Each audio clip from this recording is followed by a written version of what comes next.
Hello दोस्तों, कैसे हो आप सब। मैं उम्मीद करता हूं आप सब अच्छे होंगे। दोस्तों, बिटकॉइन यहां $60,000 के ऊपर मेंटेन करने की कोशिश कर रहा है और आपको पता है ये 2-3 दिन पहले $58,000 को टेस्ट करने की कोशिश कर रहा था, जहां पे एक इंपॉर्टेंट सपोर्ट है।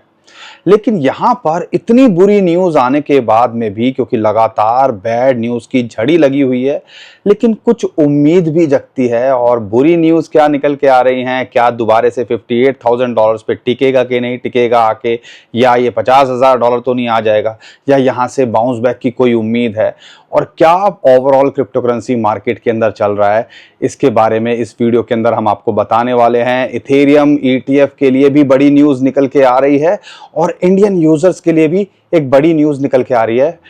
हम सबको पता है एफआईयू ने कुछ एक्सचेंजेस को यहाँ पे बैन किया था कि भैया उनकी वेबसाइट चलनी बंद हो गई थी और उनके एप्लीकेशन भी हट गए थे। अब उसमें एक रीसेंट नाम जुड़ता दिख रहा है, वो है बिटगेट। उनकी वेबसाइट यहाँ चली गई है। अब यहाँ पर हमें उनके अंदर करना क्या चाहिए, क्या अपडेट है कंपनी की तरफ से, और क्या ये भी एप्लीकेशन जो अभी है यहाँ पे रहेगी, क्या हमें फंड्स निकाल लेने चाहिए, करना क्या चाहिए, उसको समझने की इस वीडियो के अंदर कोशिश करेंगे। और 4-5 कॉइन की भी बात करेंगे। बड़े कॉइन्स हैं जो कि कहीं ना कहीं डिप के अंदर है, और क्या हमें यहाँ एंट्री लेनी चाहिए, बिटकॉइन का शॉर्ट टर्म में क्या लगता है। इतने सारे सवाल होते हैं, हम आपके रेगुलर कमेंट पढ़ते रहते हैं और उसमें से जो निकलता है फिर आपको उसके अंदर बताने की कोशिश करते हैं। सिचुएशन कैसी भी हो दोस्तों, हम आपके साथ बने हुए हैं और बने रहेंगे। यहाँ पर चैनल को सब्सक्राइब ज़रूर करिएगा, वीडियो को लाइक ज़रूर करके जाइएगा और शेयर ज़रूर करिए ताकि लोगों तक ये सारी इन्फॉर्मेशन पहुँच सके। लेकिन सबसे पहले मैं बिटकॉइन की बात करना चाहूँगा, और बिटकॉइन को लेके नेगेटिव और पॉजिटिव न्यूज़ अच्छी जो है वो भी निकल के आ रही है। नेगेटिव क्या न्यूज़ निकल के आई है, सबसे पहले मैं बात करता हूँ। यहाँ पे यूएई का जो सेंट्रल बैंक है वो क्रिप्टो को बैन करने की बात कर रहा है। कहीं ना कहीं हम सबको पता है जो क्रिप्टो करेंसी को लेके यूएई हम बात करते हैं तो प्रो दिखता है, तो वहां से ऐसी न्यूज़ निकल के आना कहीं ना कहीं वो एक नेगेटिव इम्पैक्ट मार्केट पे डालती है और कहीं ना कहीं डिसपॉइंटमेंट सी होती है। जो रेगुलर अपडेट आएंगी वो तो हम आपको जो है बताएंगे ही, लेकिन ये न्यूज़ कहीं ना कहीं बहुत ही ज़्यादा थोड़ा सा ऑब्जर्व करने वाली है। तो यहाँ पर एक ये न्यूज़ निकल के आई, साथ के साथ जर्मन जो गवर्नमेंट है वहाँ पर 40,000 से ऊपर बिटकॉइन उन्होंने सीज किए होंगे, कोई गलत काम किया होगा किसी लोगों ने, तो उन्होंने भी 400, 500, 1000 बिटकॉइन यहाँ सेल किए। तो मार्केट के अंदर ये भी न्यूज़ आ गई है कि मैट गॉक्स जुलाई के अंदर सेल करने वाला है, या वो डिस्ट्रीब्यूट करेगा, तो जो उसको जिन लोगों को वो बिटकॉइन मिलेंगे वो भैया सेलिंग प्रेशर बनाएंगे, और वो 1,42,000 बिटकॉइन है। जो है यूएसए की गवर्नमेंट की भी अभी रिसेंटली निकल के आया कि उन्होंने भी ट्रांसफर किए हैं 4,000 बिटकॉइन कॉइनबेस प्राइम पे, और वो भी सेलिंग का प्लान कर रहे हैं।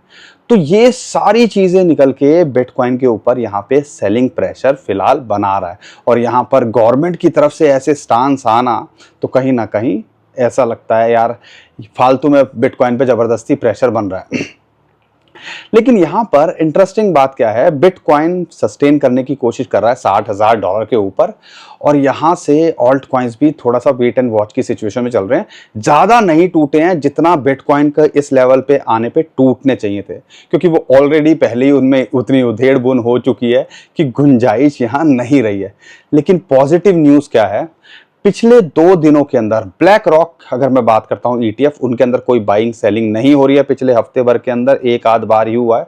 लेकिन फिडेलिटी और ग्रे स्केल जो लगातार सेलिंग प्रेशर बना रहे थे, कल और परसों फिडेलिटी ने लगातार बिटकॉइन की बाइंग की है अपने ईटीएफ के लिए, और दूसरी बार हफ्ता भर लगातार नेगेटिव रहने के बाद इनफ्लो अब पॉजिटिव में आया है, जो कि एक और इंटरेस्टिंग सिग्नल है, बुलिश सिग्नल है कि हाँ दोबारा से कॉन्फिडेंस बिटकॉइन ईटीएफ के अंदर, जो बड़े बड़े ईटीएफ्स हैं उनका आ रहा है। तो कहीं ना कहीं इस लेवल पे वो नज़र रखे हुए थे, शायद इसीलिए $60,000-62,000 पे हमें यहाँ बाइंग देखने को बिटकॉइन प्राइस के अंदर मिल रही है। लेकिन यहाँ पर जो इंटरेस्टिंग चार्ट है, और हमने आपके साथ पहले भी शेयर किया था, आपको याद है कि नहीं है, जब बिटकॉइन $62,000 के आसपास था तो हमने आपसे एक बात बोली थी, 200 डे मूविंग एवरेज, 60,000 पे तब भी ये बात बोली थी, 200 डे मूविंग एवरेज अगर हम 2012 से आज तक का रिकॉर्ड देखते हैं तो वहां पर एक इंपॉर्टेंट सपोर्ट मिलती है जब भी बिटकॉइन बुल रन के अंदर होता है। अमूमन क्या होता है, जब बिटकॉइन पीक करता है उसके बाद यानी कि ऑल टाइम हाई बनाता है, उसके बाद ये बेयर मार्केट के अंदर आता है, फिर 200 डे मूविंग एवरेज को ब्रेक डाउन करता है और उसके नीचे अच्छा खासा टाइम रहता है जिसको हम एक्यूमुलेशन जोन कहते हैं। लेकिन उसके बाद जब ये पार करता है तो एक आध बार ये ऐसा हुआ है कोरोना के टाइम पे, जब वहां पे उसने ब्रेक डाउन किया, नहीं तो उस लेवल को वो टच करता है और वहां से बाउंस बैक कर जाता है। ये 2012 के अंदर देखते हो 2-3 बार हुआ और फिर हाई बनाया। 2016 के अंदर देखते हो, 17 के अंदर बिटकॉइन ने ये 2-3 बार इसने टेस्ट किया, फिर हाई बनाया। यही चीज हम देखते हैं 2020-21 के अंदर, वहां से जब इसने ब्रेकआउट किया 200 डे मूविंग एवरेज को, फिर इसने नया ऑल टाइम हाई बनाया और अभी देखो कि लगातार ये 200 डे मूविंग एवरेज सपोर्ट निकल के आ रहा है। अमूमन 2-3 बार ये टेस्ट करता है और ऐसा लग रहा है तीसरी बार यहाँ टेस्ट करने की कोशिश की। $58,000 के आसपास ये लेवल आता है और $58,400 पे आके ये बाउंस बैक कर गया। तो कह लीजिए इसको ब्रेक करना इतना आसान नहीं है जितना आपको लग रहा है, क्योंकि यहाँ पे सिर्फ ये नहीं, फिबोनाची की 0.786 और उसके अलावा अगर ओवरऑल बिटकॉइन ईटीएफ की एवरेज बाइंग की बात करते हैं तो लगभग 56 से $58,000 के बीच में आ रही है। तो अब आप मुझे बताओ कि इसको ब्रेक करना इतना आसान होगा और क्या ये इंटेंशनली प्रेशर नहीं बनाया जा रहा है और छुटपुट न्यूज़ की वजह से हमें टेंशन लेनी चाहिए?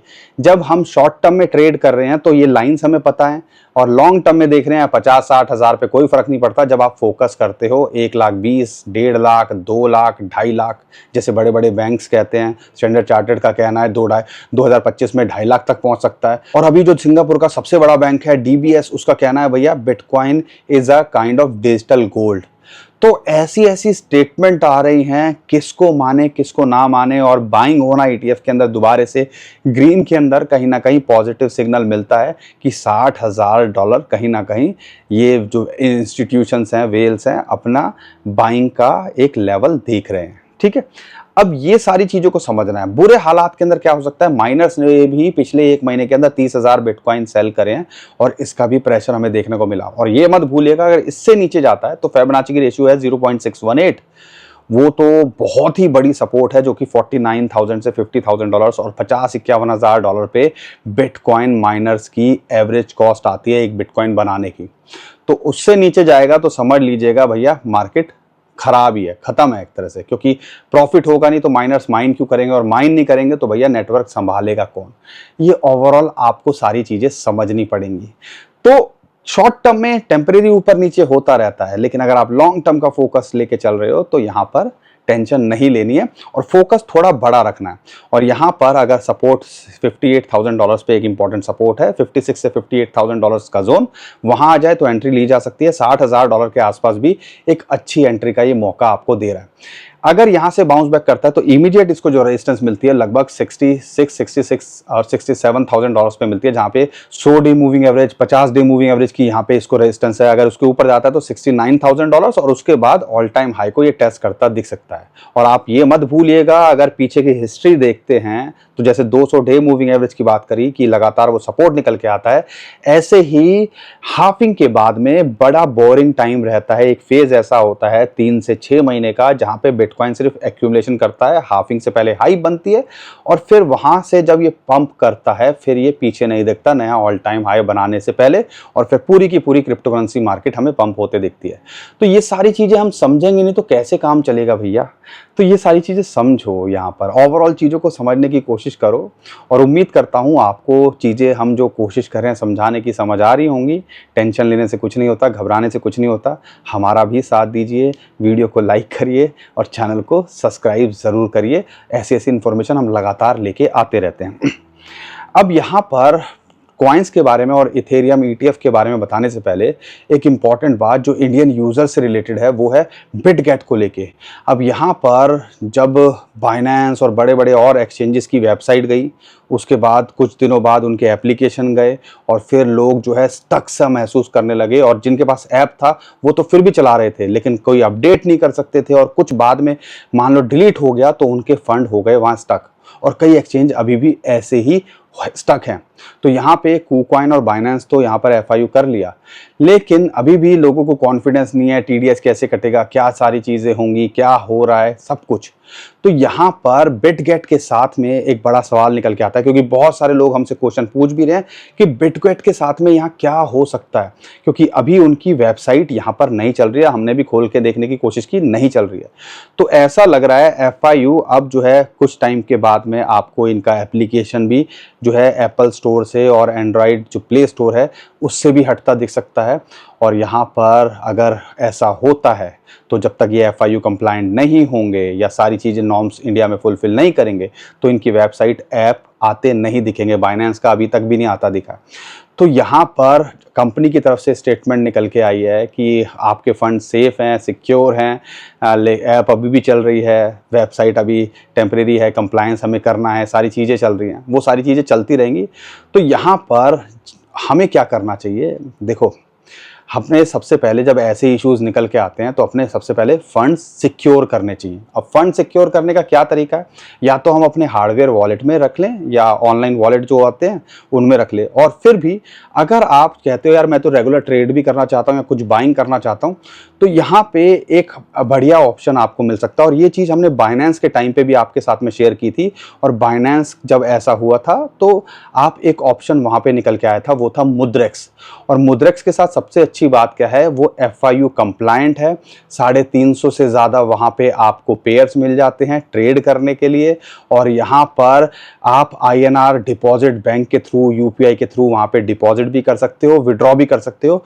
और एक और जो बड़ी बात है, जो किसी इंडियन एक्सचेंज में यूजुअली हमें इश्यूज निकल के आते हैं कि यहाँ पर आप क्रिप्टो तो वो डिपॉजिट कर ले लेते हैं लेकिन विड्रॉल नहीं देते हैं। तो यहाँ पर आप क्रिप्टो डिपॉजिट और विड्रॉल दोनों ले सकते हो। तो अगर आपको कोई भी डाउट लगता है, पता नहीं वेबसाइट चली गई है, एप्लीकेशन ना चला जाए, तो आप इसको यूज़ कर सकते हो और अपने फंड्स को यहाँ पे ट्रांसफ़र करके ट्रेड कर सकते हो। 350 से ज़्यादा पेयर हैं। इंटरेस्टिंग बात क्या है? इनका एक ऑफ़र चल रहा है लेकिन बहुत लिमिटेड लोगों के लिए है।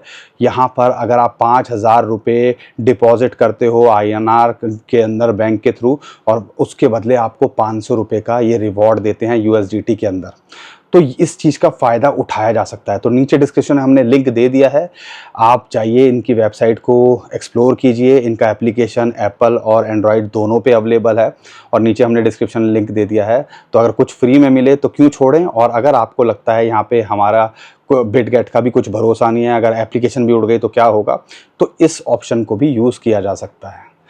दोस्तों, ये प्रॉब्लम भी उम्मीद करता हूँ आपकी अच्छे से सॉल्व हो गई होगी। लेकिन अगर मैं बात करता हूँ यहाँ पर एक इथेरियम को लेके, इथेरियम की ETF की कहानी चल रही है और अभी जो बड़ी न्यूज़ निकल के आ रही है, जो राउटर्स की अपडेट निकल के आ रही है, वो ये निकल के आ रही है कि यहाँ पर आप जो है इथेरियम की ETF 4 जुलाई को आते दिख सकते हैं, उससे पहले आते दिख सकते हैं और वो सोर्सेज का कहना है। तो कहीं ना कहीं एक हाई बन सकती है और इथेरियम जिस लेवल पे सस्टेन करने की कोशिश कर रहा है 3350 पे, 3350 एक इंपॉर्टेंट सपोर्ट है फिबोनाची की, तो वहाँ सस्टेन करने की कोशिश कर रहा है और लगातार वहीं होल्ड कर रहा है। तो यहाँ पर आप कह लीजिए एक इंपॉर्टेंट सपोर्ट बना रहा है। एंट्री देख रहे हो, एक एंट्री यहाँ बनाई जा सकती है और एक 3000 पे आप कह लीजिए वहाँ पे एक एंट्री बनती है। फिबोनाची की रेशियो भी वहाँ निकल के आती है और एक अच्छी खासी मूविंग एवरेज भी वहाँ निकल के आती है 200 डे मूविंग एवरेज की। तो उस पे आप जरूर नजर बना के रखिएगा। अगर मैं बात करता हूं दूसरे कॉइन्स, आज हम कॉइन्स लेंगे जो आप हमसे कमेंट में पूछ रहे हो और हम कवर नहीं कर पा रहे हैं क्योंकि उनके अंदर हमें कुछ मोमेंटम नहीं दिखने को मिल रही थी। तो यहाँ पे सबसे पहला कॉइन उसके अंदर है XRP। रिपल को लेके बहुत सारे लोग पूछ रहे हैं और जिस रेट पे आधे डॉलर से नीचे मिल रहा है तो हमें लगता है कि इसके अंदर तो एंट्री बननी चाहिए। और जिस हिसाब से दूसरे कॉइन टूट रहे हैं, ये यहाँ आधे डॉलर के आसपास ही मेंटेन करने की कोशिश कर रहा है। तो कहीं ना कहीं लगता है कि इसने भी अब जो है रेजिस्टेंस दिखाना शुरू कर दिया है। तो आधे डॉलर से अगर नीचे मिल रहा है तो एक एंट्री बनाई जा सकती है। ये पूरे चांसेस हैं इस बुल रन के अंदर अपने ऑल टाइम हाई के आसपास छूता दिखे या 50-100% तो प्रॉफिट या शॉर्ट टू मिड टर्म में देखे जा सकता है। दूसरा कॉइन है ADA। एक अच्छा प्रोजेक्ट है, टीम भी अच्छी है, ओवरऑल प्रोजेक्ट में जान भी है, यूज केस भी है, टॉप 10 कॉइन्स के अंदर आता है। तो जिस रेट पे मिल रहा है 0.4 डॉलर के नीचे 0.35 डॉलर के आसपास मिल जाए तो बहुत बढ़िया एंट्री हो सकती है। और लॉन्ग टर्म में अगर इसका ऑल टाइम हाई देखते हो तो 3 डॉलर के आसपास है। तो आप कह लीजिए 5 to 10x ऑल टाइम का हाई का भी पोटेंशियल रखता है। और शॉर्ट टर्म में देखते हो तो आधे डॉलर तो ये कभी भी आपको जाता दिख सकता है, यानी कि 20 से 50% का रिटर्न ये भी आपको देके जा सकता है। सोलाना को लेके हम 2 लेवल देख रहे हैं, 200 डे मूविंग एवरेज और फिबोनाची की 0.5 जो रेशियो है वो इसके लिए सपोर्ट का काम कर रही है, जो कि लगभग आती है $134। अगर यहाँ से टूटता है तो $100 पे एक इंपॉर्टेंट सपोर्ट है। तो दो लेवल है जहाँ पे हम एंट्री बनाने की सोच रहे हैं, एक तो यहाँ पर और एक $100 पे आ जाए। तो यहाँ पर एंट्री बनाते हो तो बनाई जा सकती है। इसका अगर इमीडिएट टारगेट देखते हो तो $164 तक इसका शॉर्ट टर्म में टारगेट हो सकता है और ये भी पूरा पोटेंशियल रखता है ऑल टाइम हाई छूने का, उसके पार जाके नया ऑल टाइम हाई बनाने का। एप्टॉस की बात करते हैं, $8 के नीचे लगातार ये अच्छी खासी बाइंग का मौका दे रहा है और इस टाइम तो $6.5 के नीचे आ गया है। तो आप कह लीजिए 8, $8.5, $9 तो ये कभी भी लगता दिख सकता है। $6.5 के नीचे एक बहुत अच्छी एंट्री का मौका ये भी दे रहा है और जहाँ से चले थे पिछले साल में वहीं पे ये सारे कॉइन्स आ गए हैं, बड़े बड़े कॉइन्स। तो यहाँ पे एंट्री बनाई जा सकती है। यूज केस हैं, टॉप कॉइन निकल के आ रहे हैं और आने वाले टाइम के अंदर ऐसा लगता है ये भी कॉइन अच्छा परफॉर्म करता दिख सकता है और ये भी पूरा पोटेंशियल रखता है। अपने रीसेंट हाई जो था $15 से $18 का, ये कभी भी छूता दिख सकता है और उसके ऊपर नया ऑल टाइम हाई भी बनाता देखने को मिल सकता है। बाकी दोस्तों, हम कोई फाइनेंशियल एडवाइज़र नहीं है, हमारा काम है इन्फॉर्मेशन शेयर करना। आपका काम है खुद की रिसर्च करना, अपने फाइनेंशियल एडवाइज़र से पूछना और उसके बाद कुछ करना। मुझे ये भी पता है कॉइन्स तो मूंगफलियों के दाम पे बादाम मिल रहे हैं, लेकिन हमारे पास मूंगफली खरीदने के तक के पैसे नहीं रहे हैं। लेकिन ये जो फेज़ है ना, बहुत चैलेंजिंग है और कहीं ना कहीं दिल तोड़ता है, माइंड को ऐसा कर देता है यार पक गया, छोड़ छाड़ के भागो। लेकिन ये जो टाइम है, अगले कह लीजिए आप ज़्यादा से ज़्यादा 1, 2, 3 महीने अगर ये भी गुजार लिए, जब हमने इतने बुरे हालात देख लिए, वहाँ से तो सारे कॉइन्स डबल से ऊपर आज भी हैं। तो यहाँ पर ये टाइम भी गुजार लिया तो मुझे उम्मीद है आपका 2024 एंड और 2025 आपका ज़बरदस्त होना चाहिए। बाकी दोस्तों डिसाइड आपको करना है, रिस्क उतना लीजिए जितना आप झेल सको और सब कुछ सोच समझ के करने की कोशिश करो और अपने पोर्टफोलियो का उतना लगाओ ताकि रातों की नींद खराब ना हो। अभी के लिए विदा लेता हूँ। उम्मीद करता हूँ आपको कंटेंट अच्छा लगा होगा। कंटेंट अच्छा लगा है तो वीडियो को लाइक करिए, चैनल को सब्सक्राइब करिए, ट्विटर टेलीग्राम को फॉलो कर लीजिए। नीचे डिस्क्रिप्शन जो लिंक है उसी से कीजिएगा। बहुत सारे स्कैमर हमारे नाम से स्कैम करने की कोशिश कर रहे हैं, उससे भी आप बच पाओगे। अभी के लिए विदा लेता हूँ। खुश रहिए, मुस्कुराते रहिए, कमाते रहिए। आपका दोस्त पंकज। थैंक यू, नमस्कार, धन्यवाद।